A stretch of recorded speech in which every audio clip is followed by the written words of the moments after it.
Hello दोस्तों, अस्सलाम वालेकुम। मैं कमर अब्बास आप लोगों का अपने ही YouTube channel Abbas study centre पे खैर मकदम करता हूँ।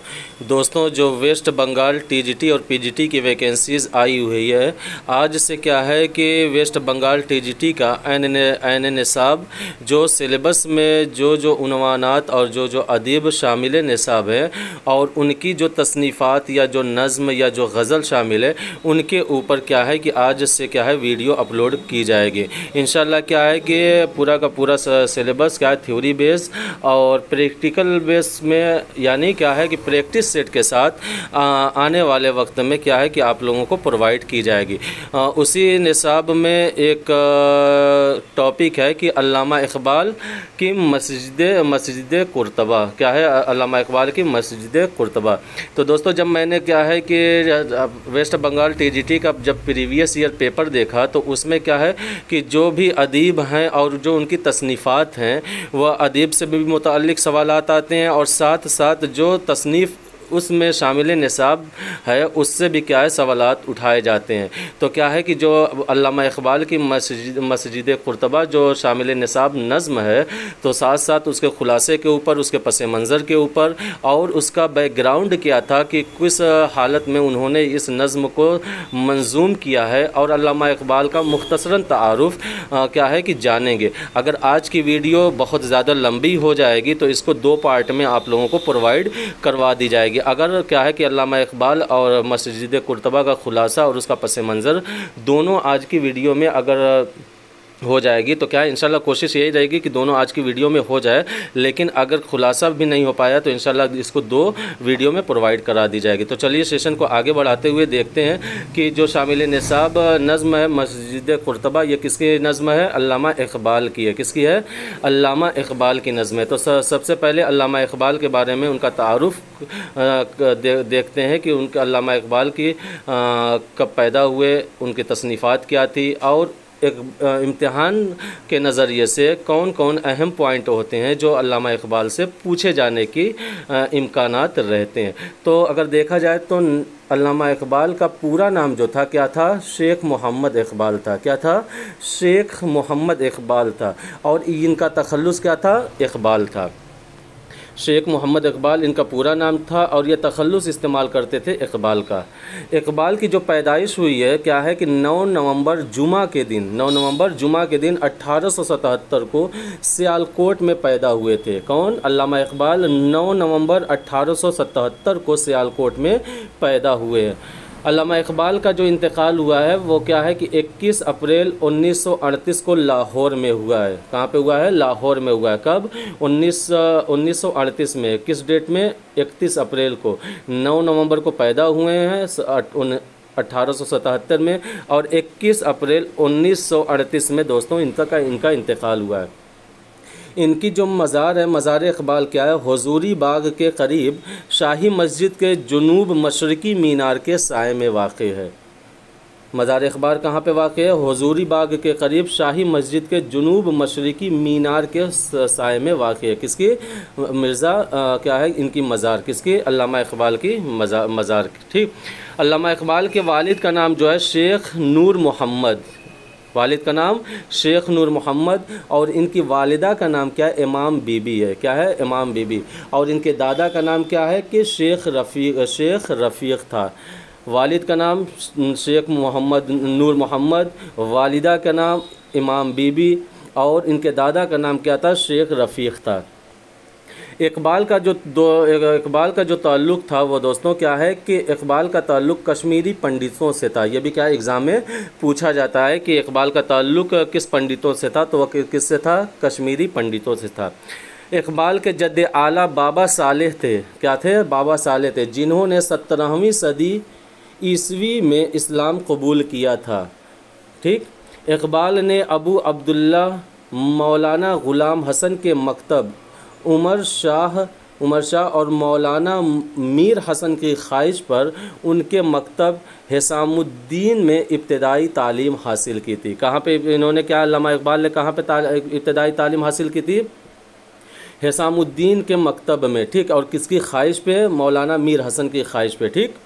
इकबाल ने स्कॉच मिशन स्कूल सियालकोट में 1883 में दाखिला लिया था।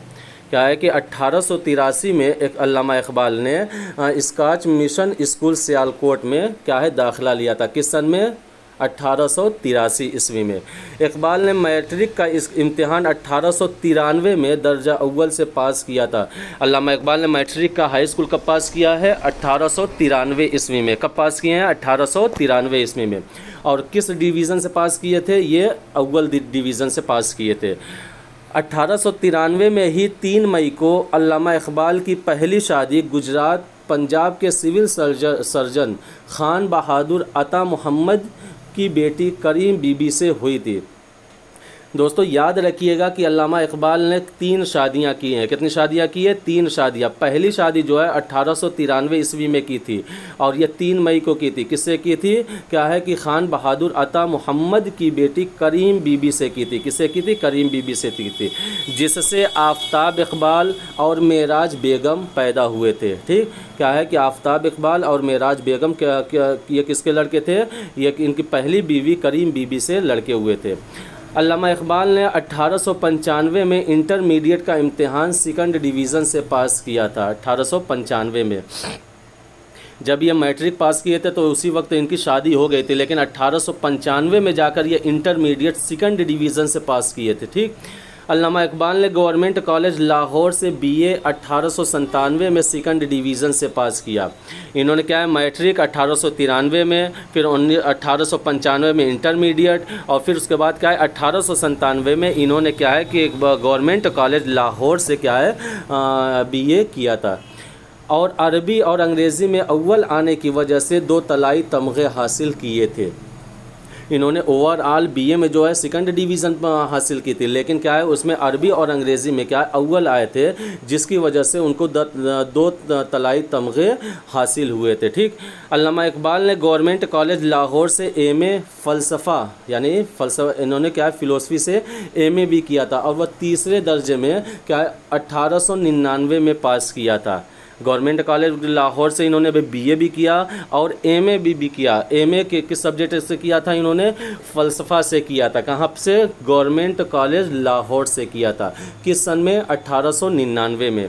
और यहीं इकबाल को फ़लसफ़े के प्रोफेसर आर्नल्ड से शागिर्दी का मौका मिला था। जो प्रोफेसर आर्नल्ड थे क्या है कि इनसे शागिर्दी का मौका कहाँ पे मिला था? इकबाल को गवर्नमेंट कॉलेज लाहौर से मिला था, जब ये क्या है कि फ़लसफ़े से MA कर रहे थे उस वक्त।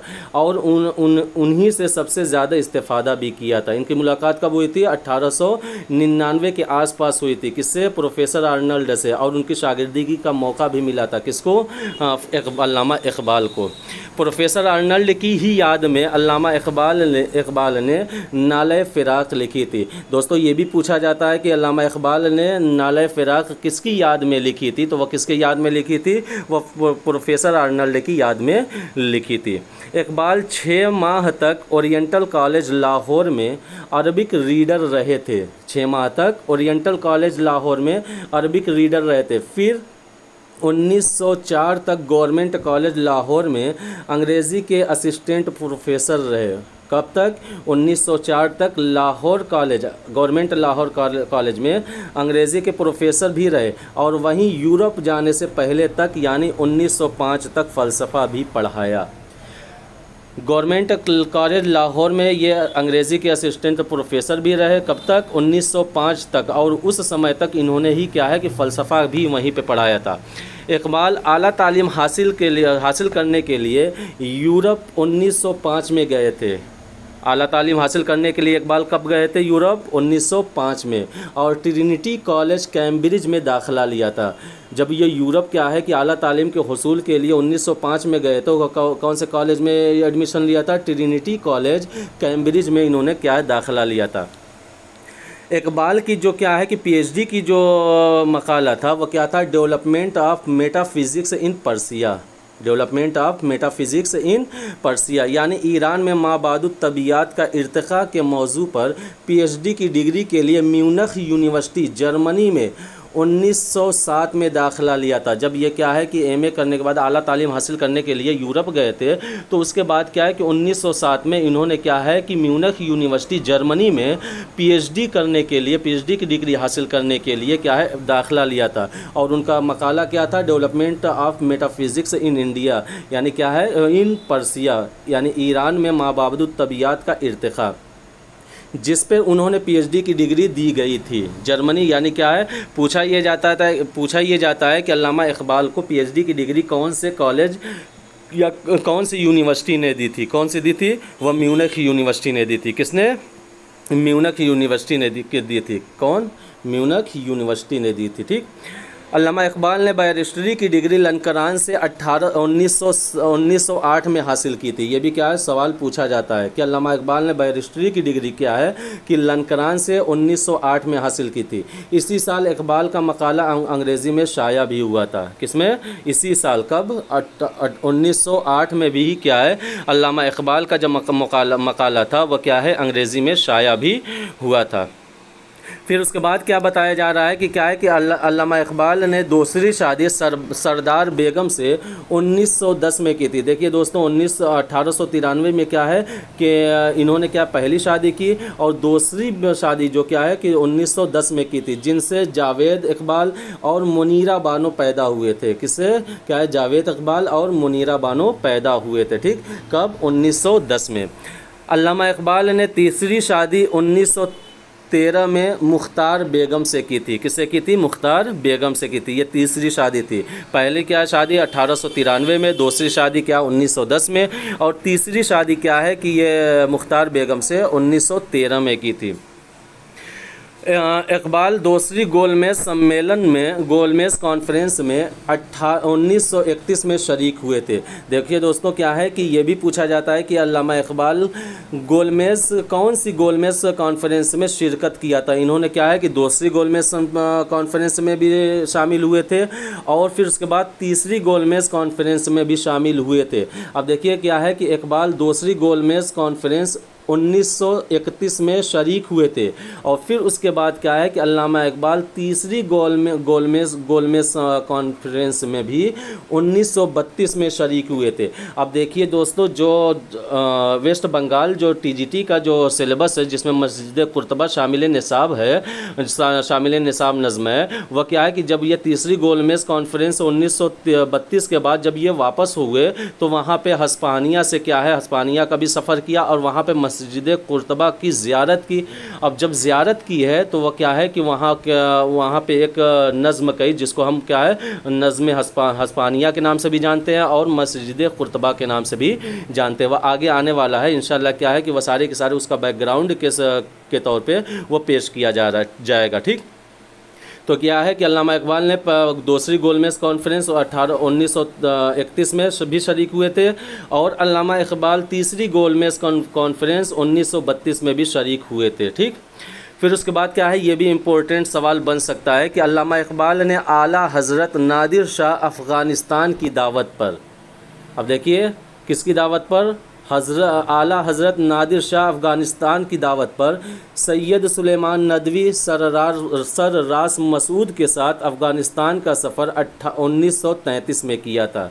किस सन में किया था? 1933 ईस्वी में किया था। कहाँ का? अफ़गानिस्तान का सफ़र किया था। और किसकी दावत पर किया था कि क्या हज़रत नादिर शाह अफ़गानिस्तानी की दावत पे क्या है कि सैयद सुलेमान नदवी और सर रास मसूद के साथ इन्होंने क्या है सफ़र किया था। दो तीन तरीके से इसका सवाल बन सकता है कि किसकी दावत पर किया था? नादिर शाह अफ़गानिस्तान की दावत पर। किस सन में अफ़गानिस्तान का सफ़र किया था? 1933 में। और क्या है जब अल्लामा इकबाल अफ़गानिस्तान का सफ़र किए थे तो उनके साथ कौन कौन से अदीब थे? तो सुलेमान नदवी भी थे और सर रास मसूद भी थे।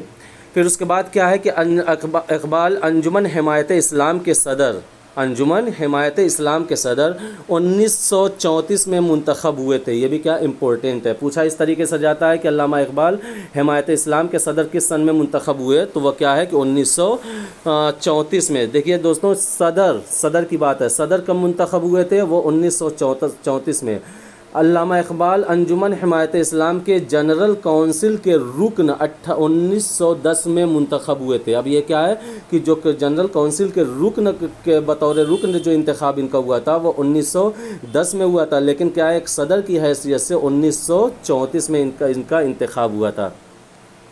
फिर उसके बाद क्या है कि अल्लामा इकबाल ने अंजुमन हिमायत इस्लाम के जिस सालाना जलसे में नज़्म नग़्मे सरमदी पढ़ी वह जलसे में आखिरी शिरकत थी।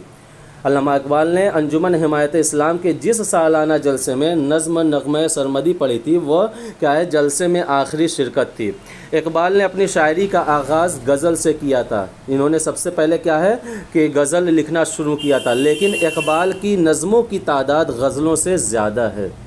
इनका क्या है कि ये मशहूर भी हुए हैं क्या गज़ल गो शायर की वजह से, और इनकी जो नज़मों की तादाद है वो क्या है गज़ल से ज़्यादा है। ठीक, अल्लामा इकबाल ने सबसे पहले अरशद गुरगानवी फिर उसके बाद नवाब मिर्ज़ा दाग़ से इस्लाह ली थी। पूछा ये जाता है कि अल्लामा इकबाल ने सबसे पहले किस से शागिर्दी अख्तियार किया था या किससे इस्लाह ली थी, तो वह कौन थे? अरशद गुरगानवी थे। कौन थे? अरशद गुरगानवी थे। फिर उसके बाद क्या है कि नवाब मिर्ज़ा दाग़ से इन्होंने क्या किया? इस्लाह लेना शुरू किया था। अरशद गुरगानवी ने इकबाल के शहर आफाक बनने की पेशन गोई की थी। अब ये भी क्या इम्पोर्टेंट सवाल बन सकता है कि शहर आफाक बनने की पेशन गोई किसने की थी, तो वह क्या है कि उन्हीं के उस्ताद अरशद गुरगानवी ने क्या है कि इकबाल को शहर आफाक बनने की पेशन गोई की थी। किसने की थी? अरशद गुरगानवी ने शहर आफाक बनने की पेशन गोई की थी। किसके बारे में? अल्लामा इकबाल के बारे में। फिर उसके बाद क्या है कि अल्लामा इकबाल ने दाग़ के ज़रिए दाग़ से बज़रिए डाक इस्लाह ली, यानी क्या है कि पोस्ट के ज़रिए क्या है इन्होंने क्या है दाग़ दहलवी से इस्लाह लिया करते थे। ये अपनी नज़्म लिखते थे तो क्या है कि डाक से के ज़रिए दाग़ दहलवी के पास पहुंचा दिया करते थे, और दाग़ दहलवी क्या है कि उसमें करेक्शन करके या उसमें जो रद्द-बदल करने रहते थे उसको रद्द-बदल करके वो फिर डाक से वापस भेज दिया करते थे। और उनसे औरों की तरह गायबाना तलम्मुज़ रखा। क्या है? तलम्मुज़ रखा, यानी तलम्मुज़ तलमीज़। ठीक, तलमीज़ मीन्स क्या है कि वही शागिर्दगी। अल्लामा इकबाल ने दाग़ से जो क्या है कि जो रिश्ता रखा था वो क्या है कि पोशीदा तौर पे शागिर्दगी का रिश्ता रखा था। दाग़ इकबाल के उस्ताद होने पर फ़ख्र करते थे। दाग़ ये समझते थे कि मैं अल्लामा इकबाल जैसे अदीब और शायर का उस्ताद हूँ। ये इस बात पर बहुत ज़्यादा फ़ख्र भी करते थे। कौन? दाग़ दहलवी। फिर उसके बाद क्या है कि इनकी पहली जो मतबूआ नज़्म है वो कौन सी नज़्म है? हिमाला है। कौन सी नज़्म है? हिमाला। अल्लामा इकबाल की पहली मतबूआ नज़्म कौन सी है? हिमाला, जो मखज़न लाहौर के पहले शुमारे कोहिस्तान हिमाला के उन्वान से शाया हुई थी। जो मखज़न लाहौर के पहले शुमारे में इनकी पहली मतबूआ नज़्म क्या है? हिमाला है। लेकिन ये कब कहाँ से शाया हुए? मखज़न लाहौर के पहले शुमारे में कोहिस्तान हिमाला के उन्वान से शाया हुई थी और बांगे दरा में हिमाला के उन्वान से शामिल की गई थी। पहली नज़्म अल्लामा इकबाल की मतबूआ नज़्म क्या है? हिमाला है, जो कि मखज़न लाहौर के पहले शुमारे को में किस उन्वान से छपी थी? क्या है? कोहिस्तान हिमाला के उन्वान से शाया हुई थी। और फिर यही नज़्म बांगे दरा में जब शामिल हुई तो वह हिमाला के नाम से क्या है शामिल हुई। क्या है कबल इकबाल ने अल्लामा इकबाल ने फ़लाह कौम अंजुमन कश्मीरी मुसलमान के मुशायरे में 1896 में नाले यतीम अंजुमन हिमायत इस्लाम के 15वें सालाना जलसे में क्या है कि 1900 में और दर्द दिल या यतीम का खिताब हिलाल ईद से अंजुमन हिमायत इस्लाम के 16वें सालाना जलसे में 1901 में पढ़ी थी। क्या है कि क्या अल्लामा इकबाल ने फ़लाह कौम ये कहाँ पे पढ़ी थी? ये अंजुमन कश्मीरी मुसलमानों के मुशायरे में पढ़ी थी। किस सन में? 1896 ईस्वी में पढ़ी थी। और नाले यतीम ये जो नज़्म पढ़ी थी अल्लामा इकबाल ने, ये अंजुमन हिमायत इस्लाम के 15वें सालाना जलसे में 1900 में पढ़ी थी। 1900 में पढ़ी थी। फिर उसके बाद क्या है कि दर्द दिल या यतीम का खिताब हिलाल ईद से ये नज़्म अल्लामा इकबाल ने अंजुमन हिमायत इस्लाम के 16वें सालाना जलसे में 1901 में पढ़ी थी। तो ये भी क्या इम्पोर्टेंट सवाल बन सकता है कि क्या है कि अल्लामा इकबाल ने नाला यतीम कब पढ़ी, तो 1900 में पढ़ी। फलाह कौम किस सन में पढ़ी, 1896 में पढ़ी। और फिर उसके बाद क्या है, दर्द दिल या यतीम का खिताब हिलाल ईद से, ये किस सन में उन्होंने पढ़ी, 1901 में पढ़ी। और कब पढ़ी थी, अंजुमन हिमायत इस्लाम के 16वें जलसे में, ठीक। और 15वें जलसे में क्या पढ़ी थी, नाला यतीम पढ़ी थी। अल्लामा इकबाल यूरोप में क़याम के दौरान 1807 में नज़्म तलबा अलीगढ़ के नाम लिखी। जब इनका क़याम यूरोप में था 1907 में, तो उस वक्त क्या है कि उन्होंने एक नज़्म लिखी, जिस नज़्म का उन्वान क्या था, तलबा अलीगढ़ के नाम लिखी, जिसमें अल्लामा इकबाल ने पहली मर्तबा कौम के नौजवानों को मुखातब किया था। तो क्या ये भी सवाल बन सकता है कि अल्लामा इकबाल ने अपनी कौन सी नज़्म के ज़रिए सबसे पहले क्या है नौजवानों को मुखातब किया था। वो कौन सी नज़्म थी, वह तलबा अलीगढ़ के नाम थी। और किस सन में लिखी थी, 1907 में लिखी थी। कब लिखा था, यूरोप के क़याम के दौरान लिखा था। और इसी नज़्म से इकबाल के फ़लसफ़े की बुनियाद भी पड़ती है। किस नज़्म से, तलबा अलीगढ़ के नाम से जो नज़्म उन्होंने लिखी थी, इसी नज़्म से फ़लसफ़े की बुनियाद भी पड़ती है। किसकी, अल्लामा इकबाल के फ़लसफ़े की बुनियाद भी पड़ती है।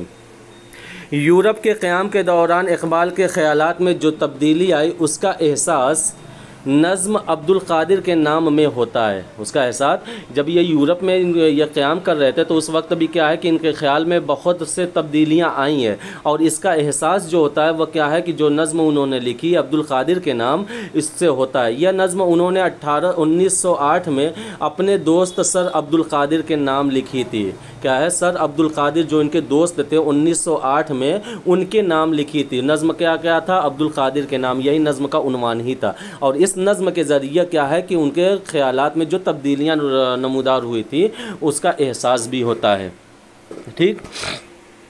आगे बताया जा रहा है कि हाली ने अंजुमन हिमायत इस्लाम के सालाना जलसे में, अंजुमन हिमायत इस्लाम के सालाना जलसे में तस्वीर दर्द के शेर को पसंद करके अल्लामा इकबाल को 10 रुपये का नोट दिया था।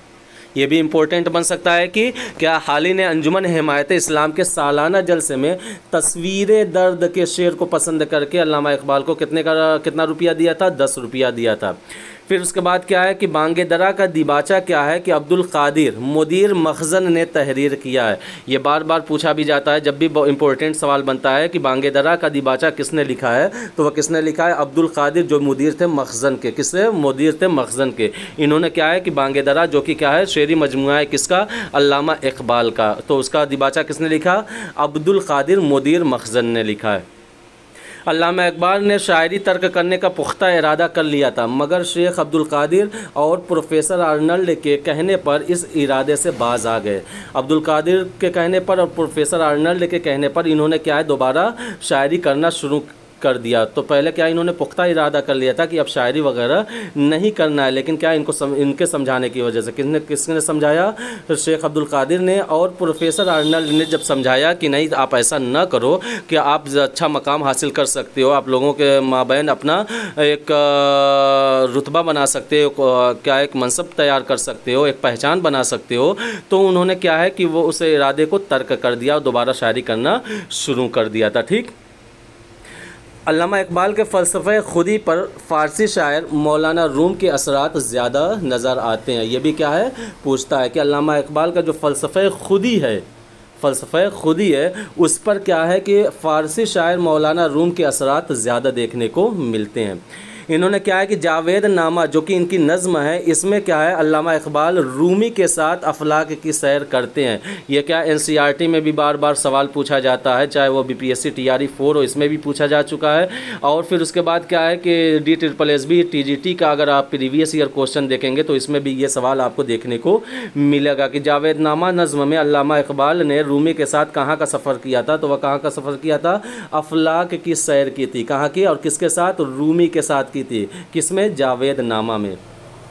इकबाल ने अंग्रेज़ी हुकूमत से सर का खिताब इस शर्त पे कबूल किया था कि पहले उनके उस्ताद मीर हसन को शमसुल उलमा का खिताब दिया जाए। इनको क्या है, अंग्रेज़ी हुकूमत की तरफ से सर का भी खिताब मिला, लेकिन सर का खिताब उस वक्त कबूल करने की शर्त रखी थी कि जब तक कि मेरे उस्ताद मीर हसन को शमसुल उलमा का खिताब नहीं दिया जाएगा मैं इस खिताब को कबूल नहीं करूँगा। इस तरह मीर हसन को शमसुल उलमा का खिताब मिल गया। इनकी अब कह लो कि पैरवी करने के बाद इनकी सिफारिश पे या इनके शराइत की बदौलत क्या है कि उनके उस्ताद मीर हसन को शमसुल उलमा का खिताब मिला था। अल्लामा इकबाल का मर्द मोमिन निश्ते के सुपरमैन से मुशाबहत है। ये भी क्या है, जो मर्द मोमिन का तस्वुर है वह क्या है, निश्ते के सुपरमैन से मुशाबहत रखता है। हिंदुस्तान में कलकत्ता यूनिवर्सिटी ने पहली बार इकबाल चेयर कायम की थी। हिंदुस्तान में अगर बात किया जाए तो इकबाल चेयर कायम करने वाली कौन सी यूनिवर्सिटी थी, वह कलकत्ता यूनिवर्सिटी थी। कौन सी यूनिवर्सिटी? कलकत्ता यूनिवर्सिटी। इकबाल ने सररास मसूद की दावत पर 1935 में भोपाल का सफ़र किया था। अब देखिए क्या है, नादिर शाह अफ़गानिस्तान की दावत पर इन्होंने क्या, सररास मसूद और फिर उसके बाद क्या है सररास मसूद के साथ मिलकर जो इन्होंने क्या अफ़गानिस्तान का सफ़र किया था। और फिर साथ साथ क्या 1935 में इन्होंने क्या है, सररास मसूद की दावत पर भोपाल का भी सफ़र किया था। और नवाब भोपाल ने सररास मसूद की तजवीज़ पर इकबाल के लिए वजीफ़ा भी मुकर्रर किया था। क्या है, सररास मसूद ने क्या है कि ये सिफारिश की क्या है कि नवाब भोपाल से कि इकबाल के लिए वजीफ़ा मुकर्रर कर दें, तो क्या है कि उनकी तजवीज़ पर इकबाल के लिए वजीफ़ा भी मुकर्रर हुआ था। कब? 1935 में, जब ये क्या है कि सररास मसूद की दावत पर भोपाल का सफ़र किया था। इकबाल के यहाँ खुदी, जहद मुसलसल और तस्वुर ज़मानो मकान का फ़लसफ़ा बेहद अहम है। सब फ़लसफ़े खुदी तो सब जानते हैं, जहद मुसलसल भी क्या है, इनकी फ़लसफ़े की क्या है, खुसूसियात में से एक खुसूसियत है तस्वुर ज़मानो मकान। ये भी क्या है, फ़लसफ़ा का बेहद अहम पहलू है इनके। ठीक, इकबाल ने अपने कलाम में सनत तलमीह का इस्तेमाल कसरत से किया है। इन्होंने जो भी नज़्म लिखी है, जो भी गज़ल कही है, उसमें क्या है कि ज़्यादा से ज़्यादा क्या है, सनत तलमीह का इस्तेमाल किया है। किसका इस्तेमाल किया है? सनत तलमीह का इस्तेमाल किया है। ठीक, फिर उसके बाद क्या है कि इकबाल के कलाम में शाहीन फ़िक्र इस्तिग़ना का इस्तिआरा है। फ़िक्र इस्तिग़ना का इस्तिआरा है। कौन? शाहीन। हिंदू पाक में क्या है कि इकबाल की 100 साला तक़रीबात 1977 में मुनाक़िद हुई थी। किस सन में मुनाक़िद हुई थी? हिंदू पाक में क्या है कि इकबाल की 100 साला तक़रीबात 1977 में क्या है, इसका इनेकाद किया गया था। उर्दू गज़ल की रवायत में इकबाल की गज़ल नए तजर्बे का हुक्म रखती है। ठीक, ये भी क्या है, सवाल पूछा जा चुका है कि उर्दू गज़ल की रवायत में इकबाल की गज़ल क्या है, नए तजर्बे का हुक्म रखती है। और फिर नीचे जो आने वाला पॉइंट है, ये तो बार बार भी पूछा जाता है कि इकबाल की नज़में जो है उमूमन पैगाम से ममलू मीन्स क्या होता है, भरी हुई होती है। ठीक, अब इनको कौन कौन सा खिताब मिला है गवर्नमेंट की तरफ से या लोगों की तरफ से, उसको क्या एक नज़र में देख लेते हैं कि अंजुमन हिमायत इस्लाम के 17वें जलसे में सदर जलसा मियाँ निज़ामुद्दीन ने इकबाल को मलिकुश शोरा का खिताब 23 फरवरी 1901 में दिया था। मलिकुश शोरा का खिताब इनको भी मिला था, लेकिन किसके ज़रिए मिला था? निज़ामुद्दीन के ज़रिए मिला था। कब मिला था? 1901 में मिला था, 23 फरवरी को मिला था। और कौन से जलसे में? अंजुमन हिमायत इस्लाम के 17वें जलसे में इनको क्या है कि मलिकुश शोरा का खिताब मिला था। अंग्रेज़ी गवर्नमेंट ने अल्लामा इकबाल को 1923 में सर का खिताब अता किया था। किस सन में? 1923 में सर का खिताब अता किया था। किसने? अंग्रेज़ी गवर्नमेंट ने। इकबाल ने 14 जनवरी 1923 में महाराजा कृष्ण प्रसाद बहादुर के नाम लिखे ख़त में सर के खिताब से मुतालिक लिखा है कि अब देखिए यहाँ पे अहम पॉइंट है कि जब इनको सर का खिताब मिला तो उस वक्त क्या है कि ये 14 जनवरी 1923 में महाराजा कृष्ण प्रसाद बहादुर के नाम एक ख़त लिखते हैं, जिसमें क्या है सर के खिताब से मुतालिक कुछ बातें लिखी थी कि सरकार ने मेरे खिताब के मुतालिक जो कुछ सुना है, यानी जब इनको सर का खिताब मिला है तो वह क्या है उस सर के खिताब के मुतालिक ये तहरीर की है कि सरकार ने, यानी क्या है कि महाराजा कृष्ण प्रसाद ने क्या है कि मेरे खिताब के मुतालिक जो कुछ भी सुना है वह सही है। यह असरार खुदी का अंग्रेज़ी तर्जुमा होने और उस पर यूरोप और अमेरिका में मुतअद्दिद रिव्यू छपने का नतीजा है।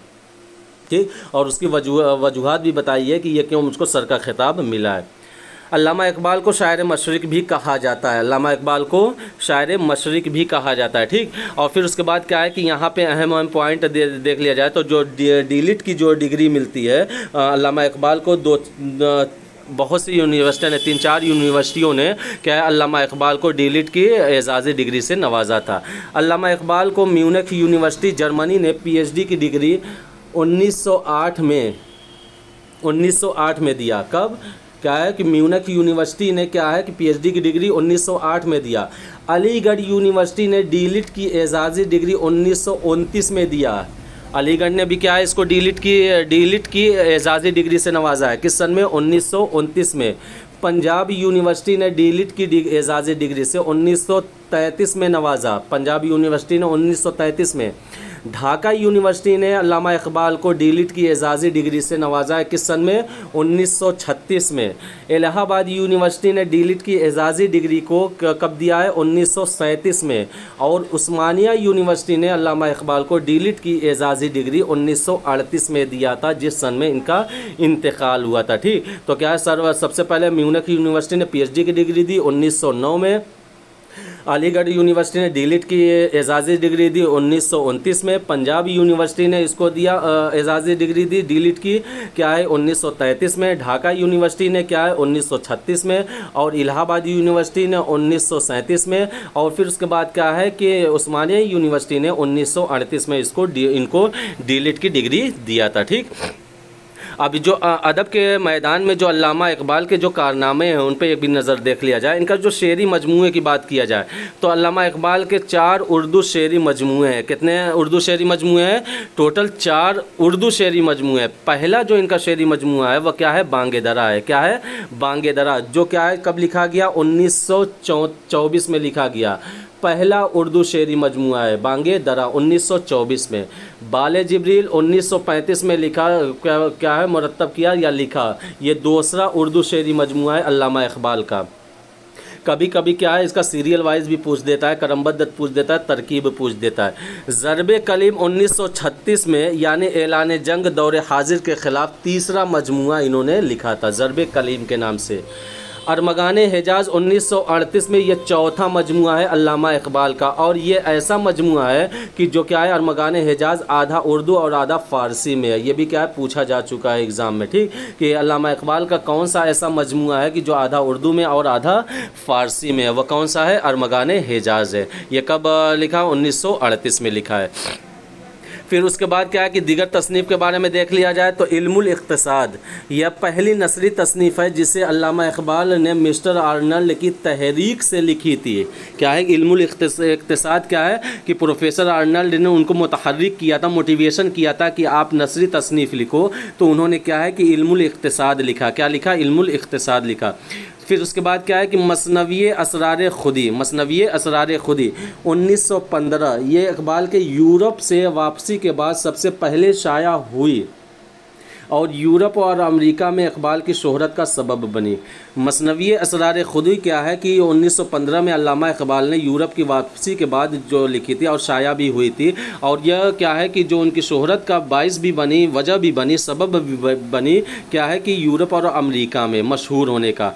मसनवी असरार खुदी का अंग्रेज़ी तर्जुमा प्रोफेसर निकल्सन क्या है प्रोफेसर निकल्सन ने क्या 1920 में किया था।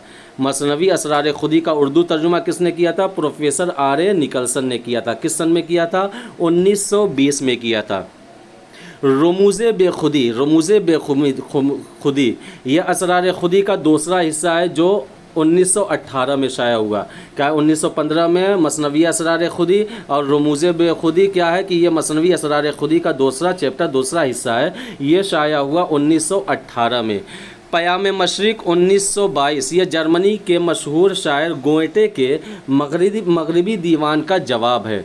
सवाल इस तरीके से पूछा जाता है कि क्या मशहूर शायर गोएटे के मगरिबी दीवान का जवाब अल्लामा इकबाल ने किस तसनीफ़ से किया था? वो क्या पयाम मशरिक़ 1922 के तौर पे दिया था। ठीक, फिर उसके बाद क्या है कि ज़बूर अजम ये शेख सादुद्दीन मोहम्मद शिफ्तरी की मसनवी गुलशन राज का तर्जुमा, गुलशन राज का जवाब है। ज़बूर अजम जो है ये क्या है कि शेख सादुद्दीन महमूद शिफ्तरी की मसनवी, शिफ्तरी की मसनवी जो है गुलशन राज का तर्जुमा है। पूछा इस तरीके से जाता है कि ज़बूर अजम किसका जवाब है? तो वह क्या है कि गुलशन राज का जवाब है। किसका जवाब है? गुलशन राज का जवाब है। जावेदनामा 1933, जावेदनामा 1933 इकबाल ने जावेदनामा डांटे के डिवाइड कॉमेडी, इब्ने अरबी की फतूहात मक्किया और अबुल अला मुअर्रा का रिसाला अल गुफरान से मुतासिर होकर लिखी थी। ठीक, अब क्या है कि जो जावेदनामा अल्लामा इकबाल ने क्या है कि जावेदनामा डांटे की डिवाइन कॉमेडी और इब्ने अरबी की फतूहात मक्किया और अबुल आला मुअर्रा का रिसाला अल गुफरान से मुतासिर होकर लिखा था और उन्हीं के सामने रख कर जावेदनामा का खाका भी तैयार किया था। किसको रखा था? डिवाइड कॉमेडी को रखा था और फिर उसके बाद फतूहात मक्किया को रखा था और गुफरान रिसाला को रखा था। इन तीनों को सामने रख कर अल्लामा इकबाल ने जावेदनामा का खाका तैयार किया था। फिर उसके बाद क्या है कि मसनवी पश्चबायत कर्द, मसनवी पश्चबायत कर्द ए अक़वाम शिर्क, ये क्या है? ये फ़ारसी का जुमला है कि ये फ़ारसी, ये मसनवी की ये एक तसनीफ़ का नाम भी है कि मसनवी क्या है कि पश्चबायत कर्द ए अक़वाम शिर्क, 1936 में। इस मसनवी का शान नुज़ूल यह है कि अल्लामा इकबाल भोपाल में एक रात ख्वाब में देखा कि सर सैयद मरहूम उनसे कह रहे हैं कि तुम अपनी बीमारी का ज़िक्र सरवर कायनात की खिदमत में क्यों नहीं कर रहे हो? फिर चंद अशार हुजूर से अर्ज़ अहवाल में हुए। रफ्ता रफ्ता हिंद और बैरून हिंद के सियासी और इज्तिमाई हवादिस ने इसको इस कदर मुतासिर किया कि इस अशार ने एक मुस्तकिल मसनवी की शक्ल इख्तियार कर ली थी। तो क्या है कि मसनवी पश्चबायत कर्द ए अक़वाम शिर्क 1936 में क्या है कि ये भोपाल में एक रात सो रहे थे और सोते सोते ख्वाब में सर सैयद अहमद मरहूम को देखा, तो जो ये कह रहे थे कि आप अपनी बीमारी का तज़किरा सरवर कायनात की खिदमत में क्यों नहीं करते। तो फिर उसी वक्त उनके दिमाग में एक शेर आया था जो फ़ारसी का था, यहाँ पे वो क्या है मंजूम नहीं है, और वह शेर क्या है कि वह धीरे धीरे एक मसनवी की शक्ल इख्तियार कर लेता है। ठीक, फिर उसके बाद क्या है कि reconstruction of religion thought in Islam, यानी तश्कील जदीद इलाहियात इस्लामिया, जो अंग्रेज़ी में 1930 में शाया हुई थी। जो अंग्रेज़ी में, ये भी क्या अल्लामा इकबाल की तसनीफ़ है। किस नाम से? Reconstruction of religion thought in Islam, क्या है तश्कील जदीद इलाहियात इस्लामिया। ठीक, जो अंग्रेज़ी में ही क्या 1930 में शाया हुई थी। यह 6 फ़लसफ़ियाना खुतबात का मजमुआ है। कौन? यही reconstruction of religion thought in Islam क्या है कि ये 6 फ़लसफ़ियाना खुतबात का मजमुआ है जो इकबाल ने 1929 में मद्रास में दिए थे। इसे खुतबात मदारिस भी कहते हैं, इसे खुतबात मदरास भी कहते हैं। ठीक, फिर उसके बाद क्या है कि यहाँ से अब बताया जा रहा है कि अल्लामा इकबाल के मुतालिक जो अहम किरदार है, जो अहम अक़वाल है कि किसने अल्लामा इकबाल में क्या क्या, अल्लामा इकबाल से मुतालिक क्या क्या अपने नज़रिया पेश किए हैं और उनके मुतालिक कौन कौन से कौल बताए हैं, उनके बारे में यहाँ से देखा जाएगा। इकबाल नज़्मों का शबाब, इकबाल की नज़्मों का शबाब इकबाल की गज़लों की शराब में डूबा है। इकबाल की नज़्मों का शबाब इकबाल की गज़लों के शराब में डूबा है। ये कहने वाले कौन है? रशीद अहमद सिद्दीकी है। कौन है? रशीद अहमद सिद्दीकी हैं। हाली माजी के, अकबर हाल के और इकबाल मुस्तकबिल के शायर हैं। ये किसने कहा है? ये भी क्या रशीद अहमद सिद्दीकी ने कहा है। क्या कहा है कि हाली जो थे वो माजी के थे, अकबर जो है वह हाल के हैं और इकबाल जो है वह मुस्तकबिल के शायर हैं। फिर उसके बाद क्या है कि अकबर मुबस्सिर, हाली मुअल्लिम और इकबाल मुजाहिद हैं। ये किसने कहा है? ये भी क्या है? रशीद अहमद सिद्दीकी ने कहा है। ठीक, फिर उसके बाद क्या है कि रशीद अहमद सिद्दीकी का ही ये कौल है कि इकबाल ने गज़ल की बज़मिया को रज़मिया के दर्जे तक पहुंचा दिया। उन्होंने गज़ल को महफ़िल समा और बज़मी मातम से निकाल कर मुजाहिदों की सफ़ और दानिश्वरों के हलक़े में पहुंचा दिया। ये किसने कहा है? ये भी रशीद अहमद सिद्दीकी ने कहा है। ठीक, फिर उसके बाद क्या है कि बताया जा रहा है कि अल्लामा इकबाल गालिब के मानवी फ़र्जंद है। इकबाल गालिब के मानवी फ़र्जंद है। ये किसने कहा है? मालिक राम ने कहा है। किसने कहा है? मालिक राम ने ये कहा है कि इकबाल क्या है? गालिब के मानवी फ़र्जंद है। इकबाल के रूप में गालिब ने दोबारा जन्म लिया। ये कहने वाले कौन है? अब्दुल क़ादिर है। इकबाल के रूप में गालिब ने दोबारा जन्म लिया। ये किसने कहा है? अब्दुल क़ादिर ने। अब्दुल माजिद दरियाबादी ने इकबाल को इमामुल असर कहा है। किसने इमाम असर कहा है? अब्दुल माजिद दरियाबादी ने। मीर आज़ाद बिलग्रामी ने इकबाल को हिसानुल हिंद कहा है। क्या कहा है? हिसानुल हिंद कहा है। किसने? मीर आज़ाद बिलग्रामी ने। ठीक, बलग्रामी ने। क्या है कि एन मेयर शमिल ने इकबाल को जर्मनी का मानवी फ़र्जंद करार दिया है। ठीक, अख्तर हुसैन रायपुरी ने इकबाल को फ़ासिस्ट शायर कहा है। देखिए दोस्तों, वेस्ट बंगाल में ये पूछा गया था कि फ़ासिस्तानियत का इल्ज़ाम किसने लगाया था अल्लामा इकबाल पर, तो वह कौन थे? अख्तर हुसैन रायपुरी थे। अख्तर हुसैन रायपुरी ने इकबाल को फ़ासिस्ट शायर कहा है। अख्तर हुसैन रायपुरी अपने मज़मून, अदब और ज़िंदगी में फ़रमाते हैं कि अल्लामा इकबाल फ़ासिस्तीनियत के तर्जुमान थे। फ़ासिस्तीनत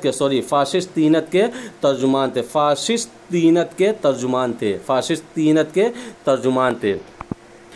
इसका बहुत वजूहात बताई गई है कि क्यों उनको फ़ाशिस्ट कहा गया है। उन्होंने बहुत से ऐसे हैं कि जद्दोजहद के बारे में नज़में लिखी है, फिर उसके बाद खुदी के बारे में नज़में लिखी है। उनको अपने बारे में ज़्यादा फ़िक्र रहती थी। वो बहुत सारे आले अहमद की सुरूर अगर आप लोगों को रेख्ता में मिल जाए कि क्या इकबाल की चेमी गोइयाँ, इकबाल के मुतालिक चेमी गोइयाँ, ये क्या है कि रेख्ता पर ये अल्लामा आले अहमद सुरूर का पूरा क्या है कि मज़मून के तौर पर पूरा का पूरा बताया गया है कि अल्लामा इकबाल के बारे में चेमी गोइयाँ उन्होंने क्या, उसमें क्या है कि अल्लामा इकबाल के मुतालिक जितने भी अदीबों ने उनके बारे में, इकबाल के बारे में बुरा भला कहा है या नीचा दिखाने की कोशिश की है, तो उसमें क्या है कि उन्होंने पूरा का पूरा उनको क्या है कवर किया है। तो उसमें क्या है, अख्तर हुसैन रायपुरी के बारे में भी लिखा है कि अख्तर हुसैन रायपुरी अल्लामा इकबाल को फ़ासिस्ट का शायर कहते थे। उनमें वजूहात भी बताई गई है कि क्यों कहा जाता था। ठीक,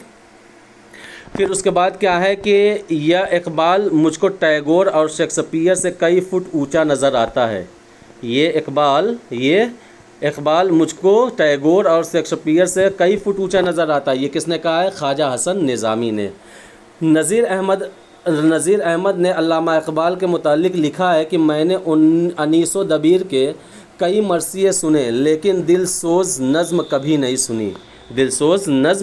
नहीं सुनी। ये किसने कहा है? नज़ीर अहमद ने अल्लामा इकबाल के बारे में कहा था। ठीक, फिर उसके बाद क्या है कि इकबाल इंसानियत को फ़ितरत का महबूब तरीन जौहर समझते हैं। उनके ख़्याल में फ़ितरत हस्ती खूब से खूब तर की जुस्तजू में है। खूब से खूब तर की जुस्तजू में है। यह फ़लसफ़ा हयात ज़िंदगी और मौत दोनों का एक बुलंद तस्वुर रखता है। ये किसने कहा था? आले अहमद सुरूर ने कहा था कि क्या इकबाल इंसानियत को फ़ितरत का महबूब तरीन जौहर समझते हैं। उनके ख़्याल में फ़ितरत हस्ती क्या है कि खूब से खूब तर की जुस्तजू में है। फ़ितरत क्या है?